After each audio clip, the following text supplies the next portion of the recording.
3번 두 재화 x와 y를 통해 효용을 얻는 소비자의 효용함수가 max x, y이다.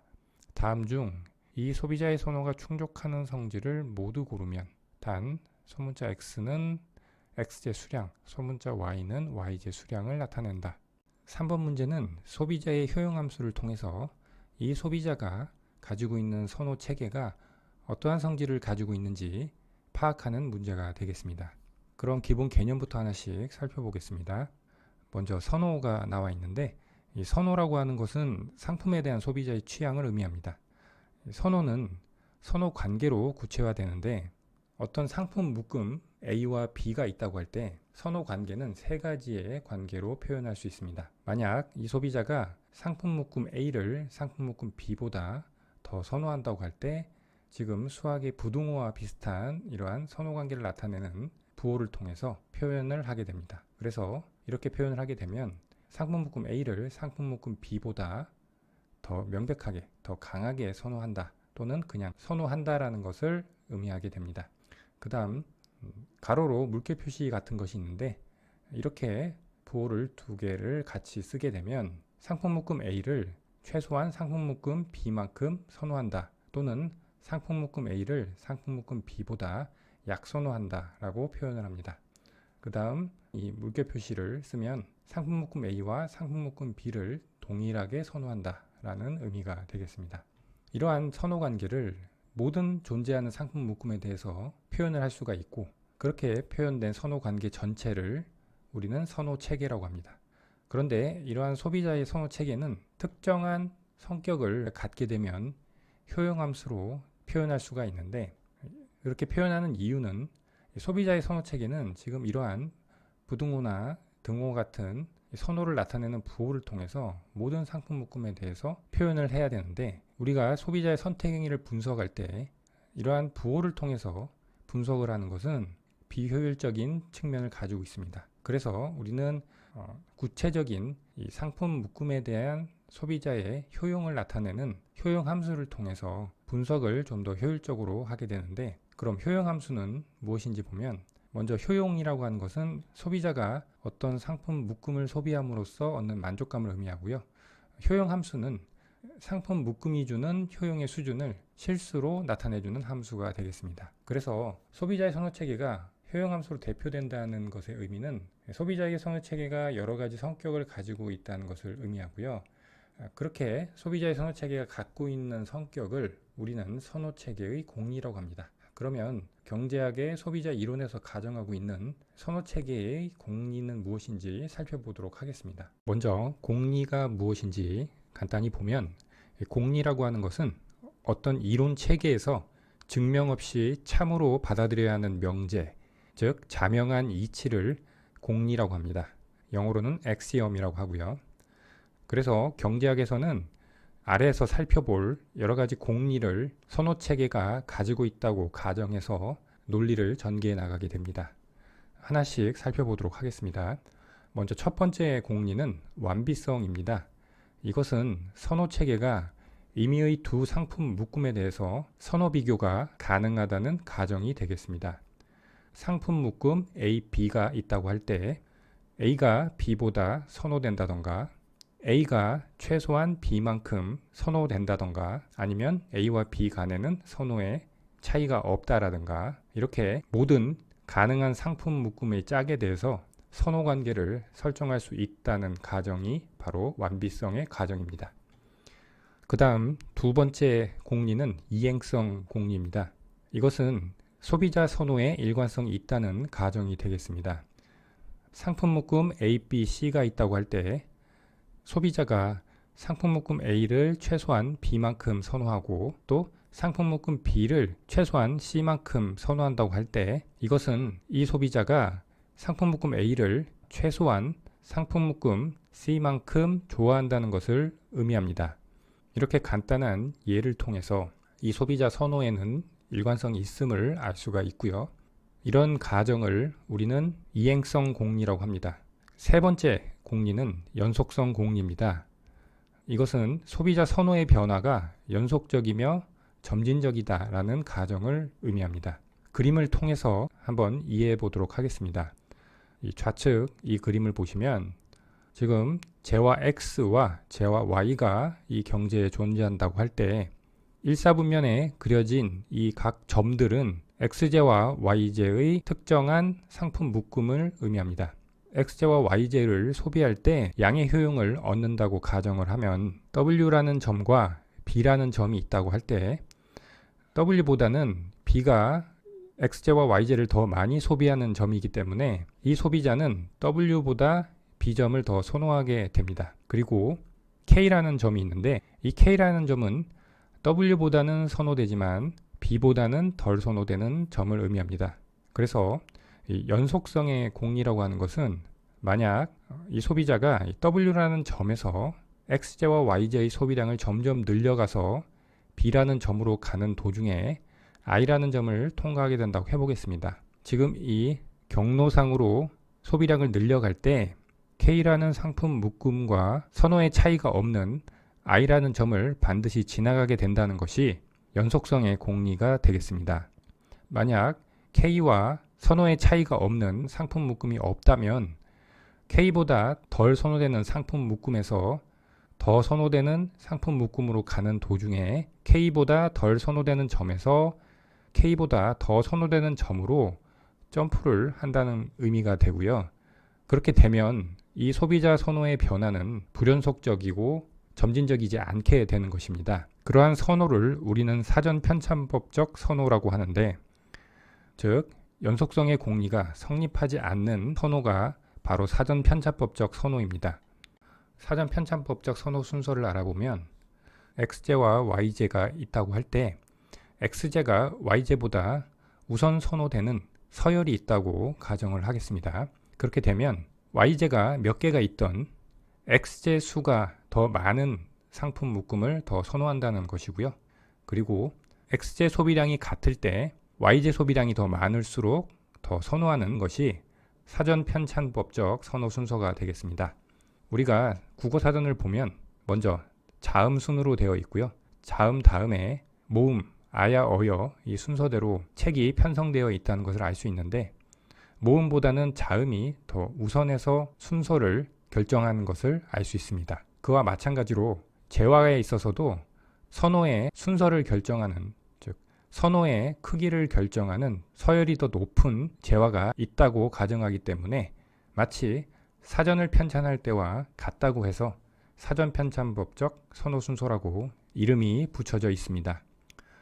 지금 이 Z점을 보면 이 Z점의 오른쪽 영역은 이 Z보다 X제를 한 단위라도 더 많이 소비하는 영역이 되기 때문에 Z점보다 모두 더 선호되는 영역이 되겠습니다. 그리고 이 Z점을 기준으로 수직으로 윗부분에 있는 점들은 Z점과 비교해서 X제는 동일한 양을 소비하지만 Y제를 더 많이 소비하기 때문에 Z점보다 더 선호되는 영역이 되겠습니다. 반대로 Z점의 아래 부분은 Z점보다 X제는 동일하게 소비하지만 Y제를 덜 소비하는 영역이기 때문에 Z점보다 덜 선호되는 영역이고요. 그리고 Z점의 좌측 영역은 X제를 Z점보다 덜 소비하기 때문에 Z점보다 덜 선호되는 영역이 되겠습니다. 그럼 이 S점이라는 상품 묶음이 있다고 할 때 여기서 점점 X제의 소비량을 늘려간다고 해보겠습니다. 그러면 점점 덜 선호되는 점에서 더 선호되는 점으로 이동하게 되겠죠. 그래서 T라는 점에 도달한다고 할 때, 즉 S점에서 T라는 점으로 이동하는 경로 중에 S점보다는 더 선호되지만 T점보다는 덜 선호되는 Z점과 무차별한 상품 묶음이 존재하지 않음을 알 수 있습니다. 무차별 곡선이라고 하는 것은 동일한 효용을 주는 상품 묶음의 집합을 그림으로 나타낸 것인데, 그래서 우리가 효용 함수를 2차원의 평면에 무차별 곡선으로 그릴 수가 있는데, 이 사전 편찬법적 선호 순서를 가진 선호 체계 같은 경우에는 무차별 곡선을 그렸을 때 점으로 표시가 되고 선으로 표시가 되지 않는 특징을 가지고 있습니다. 이 사전 편찬법적 선호 순서 하에서는 동일한 효용을 주는 상품 묶음이 단일하게 존재하기 때문에 어떤 선의 형태로 그려지지 못하게 됩니다. 지금까지 선호체계 공리 완비성, 이행성, 연속성 세 가지를 알아봤고요. 이렇게 세 가지의 공리가 소비자 이론에서 가정하는 기본적인 선호체계의 공리 세 가지가 되고요. 이 세 가지가 만족이 되면 소비자의 선호체계는 연속적인 효용함수로 대표된다는 것이 증명되어 있습니다. 그래서 이 세 가지만 가지고도 우리는 재와 평면에 연속적이고 끊어지지 않고 서로 교차하지 않은 무차별 곡선을 그릴 수 있습니다. 그 다음 추가적인 공리 두 개를 더 알아보겠습니다. 이것은 분석의 편의를 위해서 가정하는 공리가 되겠습니다. 네 번째 공리는 강단조성 공리입니다. 이것은 임의의 두 상품 묶음 중에 최소한 하나의 상품에 대해 더 많은 양을 포함하는 상품 묶음을 선호한다는 가정이 되겠습니다. 즉, 최소한 하나라도 더 많은 상품을 소비하는 것을 선호한다는 가정이 되겠습니다. 물론 재화가 소비할수록 효용이 떨어지는 음의 효용을 주는 비재화일 때에는 이 강단조성의 공리는 적용되지 않는 공리가 되겠습니다. 하지만 기본적으로 우리는 특별한 가정이 없는 이상 소비할수록 효용을 주는 재화를 가정하기 때문에 이 강단조성의 공리는 그러한 전제 하에서 성립하는 가정이 되겠습니다. 마지막 다섯 번째 공리는 볼록성입니다. 이 볼록성 공리는 소비자가 극단적인 구성을 가진 상품 묶음보다 여러 상품이 골고루 섞인 상품 묶음을 더 선호한다는 것을 의미합니다. 다양한 재화를 소비하는 것을 소비자가 더 선호한다는 공리가 되겠습니다. 지금까지 선호체계 공리 5가지를 살펴봤고요. 그런데 소비자의 선호체계가 효용함수로 대표될 수 있다고 했는데, 그러면 이러한 선호체계 공리가 성립을 할 때 그 효용함수에서 도출되는 무차별 곡선은 어떤 성질을 가지고 있는지를 살펴보도록 하겠습니다. 선호체계 공리와 무차별 곡선의 관계에 대한 내용입니다. 무차별 곡선이라고 하는 것은 소비자에게 동일한 크기의 효용을 주는 상품 묶음들의 집합을 그림으로 나타낸 것입니다. 그래서 이 좌측에 여러 가지 무차별 곡선 그림이 나와 있는데 선호체계 공리와 연결지어서 한번 생각해 보도록 하겠습니다. 첫 번째 공리인 완비성 공리가 성립하게 되면 상품 X와 Y가 있다고 할 때 1사분면, 즉 우리가 재화를 소비하는 영역에서 모든 이 점들, 모든 상품 묶음에 그것을 지나는 하나의 무차별 곡선을 갖게 됩니다. 즉 선호 비교가 가능하다는 것은 효용 비교가 가능하다는 것이고, 그래서 특정한 효용을 주는 무차별 곡선이 반드시 특정 상품 묶음을 지나가게 됩니다. 다음 두 번째 공리인 이행성 공리와 무차별 곡선의 관계에 대해서 살펴보면, 이행성 공리는 소비자 선호에 일관성이 있다는 것인데, 이 이야기는 무차별 곡선으로 설명을 하면 무차별 곡선이 서로 교차할 수 없다라는 것을 의미합니다. 무차별 곡선 두 개가 만약 교차한다고 해보겠습니다. A와 B점을 지나는 I1이라는 효용을 주는 무차별 곡선이 있고, B점과 C점을 지나는 I0라는 효용을 주는 무차별 곡선이 있다고 할 때, 먼저 I0의 효용을 주는 무차별 곡선을 기준으로 봤을 때 C점은 A보다 더 선호되는 위치에 자리 잡고 있고요. 그리고 I1의 효용을 주는 무차별 곡선 입장에 봤을 때는 C보다 A가 더 선호되는 위치에 있음을 알 수 있습니다. 그런데 B라는 점은 I0라는 효용을 주는 무차별 곡선에서 봤을 때는 C와 동일한 선호를 갖는 상품 묶음이 되고요. I1의 효용을 주는 무차별 곡선에서 봤을 때는 A점과 동일한 선호를 갖는 상품 묶음이 됩니다. 그런데 A와 C의 관계는 I0라는 무차별 곡선 또는 I1이라는 무차별 곡선, 어떤 것을 기준으로 봄에 따라서 서로의 선호 관계가 바뀌는 모습을 봤는데, 그런데 두 무차별 곡선이 교차하는 이 점 B라는 것의 존재 때문에 B와 C가 무차별하고 B와 A가 무차별하기 때문에 A와 C도 무차별해야 되는데, I0와 I1의 관점에서 볼 때 A와 C는 서로 선호에 있어서 무차별하지 않다는 결론도 나오기 때문에 모순이 생기게 됩니다. 그래서 이렇게 무차별 곡선이 서로 교차하게 되면 이행성의 공리가 성립하지 않는 모습이 되겠습니다. 그 다음 세 번째 공리인 연속성 공리는 소비자의 선호의 변화가 연속적이며 점진적이라고 하는 건데, 이것은 앞에 1, 2, 3의 공리가 다 성립한다고 할 때 선호체계는 연속적인 효용함수로 대표될 수 있다고 했고, 연속적인 효용함수는 무차별 곡선으로 표현을 하면 끊기지 않는 연속적인 곡선으로 그려지게 됩니다. 다음 네 번째 공리인 강단조성의 공리가 성립할 때 무차별 곡선은 어떤 성질을 갖는지를 보면, 강단조성의 공리라고 하는 것은 더 많은 상품을 소비하는 것을 소비자가 선호한다는 것인데, 이 경우 무차별 곡선은 우하향하는 모양을 가지고요. 그리고 원점에서 더 멀리 떨어질수록 더 높은 효용을 나타내는 성질을 갖게 됩니다. 먼저 강단조성을 만족했을 때 무차별 곡선이 우하향하는 모양을 가지는 이유를 살펴보면, 동일한 무차별 곡선 선상에 있는 A점, B점이 있습니다. A점에서 출발해서 B점으로 간다고 할 때 A점에 비해 X제 소비량은 증가하니까 이 소비자의 효용은 증가하게 되고요. 그런데 Y제 소비량은 A점보다 B점이 더 작기 때문에 효용은 감소하게 됩니다. 그래서 X제 소비량이 늘어남에 따라서 증가하는 효용과 Y제 소비량이 줄어듦에 따라서 감소하는 효용의 양이 서로 상쇄되기 때문에 A점과 B점의 효용은 같게 되고 동일한 무차별 곡선 선상에 있게 되는 것입니다. 즉, 강단조성이 결국 더 많은 양을 소비하는 것을 선호한다는 건데, 동일한 무차별 곡선의 선상에서는 동일한 효용을 유지해야 되기 때문에 무차별 곡선이 우하향하는 모양을 가질 때, 즉 음의 기울기를 가질 때 A점과 B점이 동일한 선호를 가진 점들이 되는 것입니다.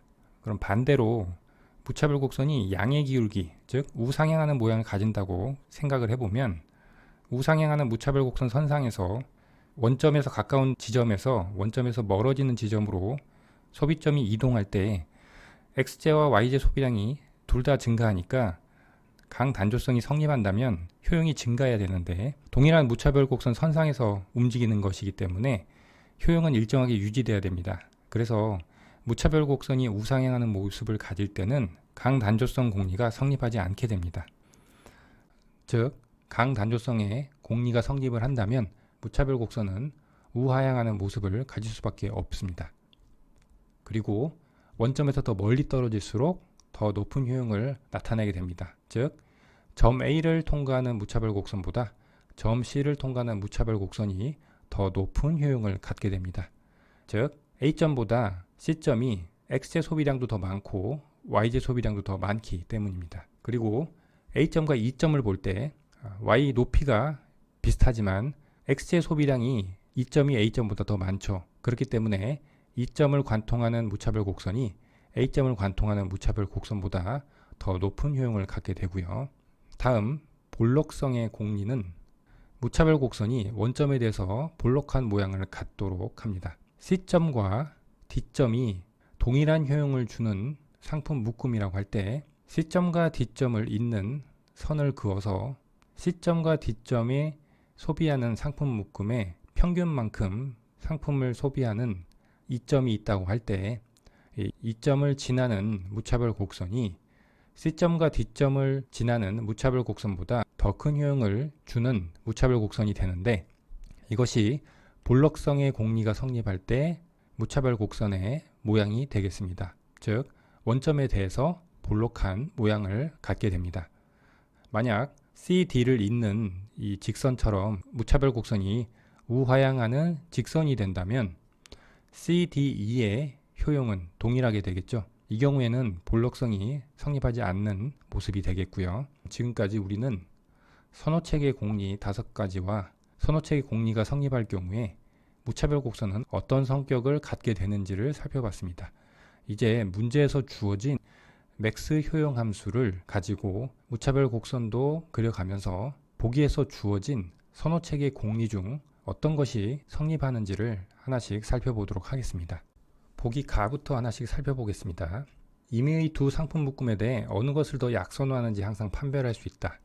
이것은 완비성 공리에 대한 내용인데, 지금 맥스 함수를 만약 우리가 무차별 곡선으로 XY 평면에 표시를 하게 되면 원점에 대해서 오목한 직각의 무차별 곡선의 형태를 갖게 됩니다. 그래서 우리의 관심 영역인 X제와 Y제를 소비하는 1, 4분면에서 어떠한 상품 묶음이든지 그것을 지나는 무차별 곡선이 존재함을 알 수가 있고요. 그래서 특정 상품 묶음에 대해서 구체적인 효용을 계산을 할 수 있기 때문에 임의의 두 상품 묶음에 대해서 어느 것을 더 약손하는지 항상 판별할 수 있게 됩니다. 그래서 가는 맞는 보기가 되겠고요. 나 상품 묶음 A, B, C에 대해 A를 B보다 더 선호하고 B를 C보다 더 선호하면 A를 C보다 더 선호한다. 이것은 이행성 공리에 관련한 서술이 되겠습니다. 소비자 선호에 일관성이 있다는 것인데 이것은 무차별 곡선의 형태를 보면 직각의 원점에 대해서 오목한 모습을 가지고 있는데 무차별 곡선 간에 서로 교차하지 않는다는 것을 알 수가 있죠. 지금 우상향하는 화살표는 효용의 증가 방향을 나타내고 있습니다. 그래서 A, B, C점이 있다고 할 때 A점이 B점보다 더 XJ, YJ 모두 많은 양을 소비하기 때문에 더 큰 효용을 갖게 되고 그래서 A를 B보다 더 선호한다는 것을 알 수가 있고요. 그리고 마찬가지 논리로 B를 C보다 더 선호하고 있고요. 그래서 결론적으로 A를 C보다 더 선호한다는 것을 알 수가 있습니다. 보기 나도 맞는 보기가 되겠고요. 그 다음 다 X, Y 중 적어도 한 재화의 수량이 증가하면 효용은 증가한다. 이것은 강단조성이 성립하는지를 물어보는 보기인데 강단조성이 성립하게 되면 무차별 곡선이 우하향하는 모습을 가지고 원점에서 더 멀리 떨어질수록 더 높은 효용을 나타낸다인데 그런데 무차별 곡선의 모양을 보면 우하향하는 모습이 아니죠. 수평인 부분이 있고 수직인 부분이 있죠.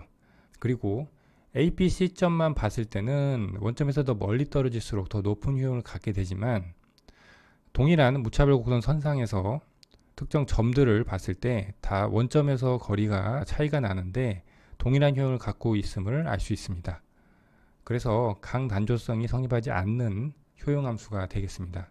또한 맥스 함수의 성질상 x와 y 둘 중에 더 작지 않은 값, 그것이 함수값으로 도출이 되는데 이 두 번째 그래프에서 봤을 때 A점과 B점은 동일한 무차별 곡선 선상에 있습니다. 그래서 동일한 효용을 갖게 되는데 A점에서 B점으로 이동한다고 할 때 Y제 수량은 동일한데 X제 수량이 점점 늘어나죠. 그럼에도 효용은 불변입니다. 그래서 이 보기 다에서 적어도 한 재화의 수량이 증가하면 효용은 증가한다. 이것은 이러한 반례가 존재하기 때문에 틀린 보기가 되겠고요. 그 다음 라, 효용이 동일한 두 상품 묶음에 대해 각 재화의 수량을 평균하여 새로운 상품 묶음을 구성하면 효용은 변하지 않거나 증가한다. 이것은 볼록성의 공리를 만족하는지를 보라는 보기인데 맥스 함수의 무차별 곡선은 원점에 대해서 오목한 모습을 갖게 되죠.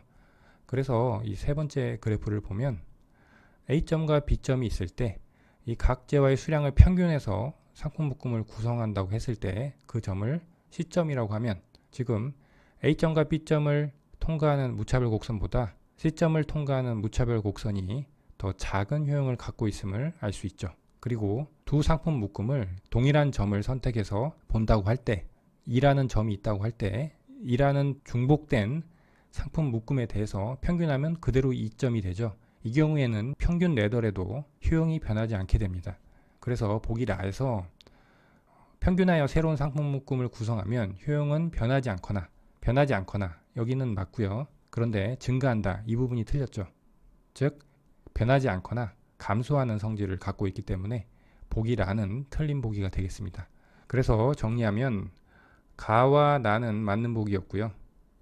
다와 라는 틀린 보기였기 때문에 이 맥스 함수를 통해서 알아본 소비자의 선호가 충족하는 성질을 모두 고르면 이라고 했으니까 가, 나가 되어 있는 보기 1번이 답이 되겠습니다.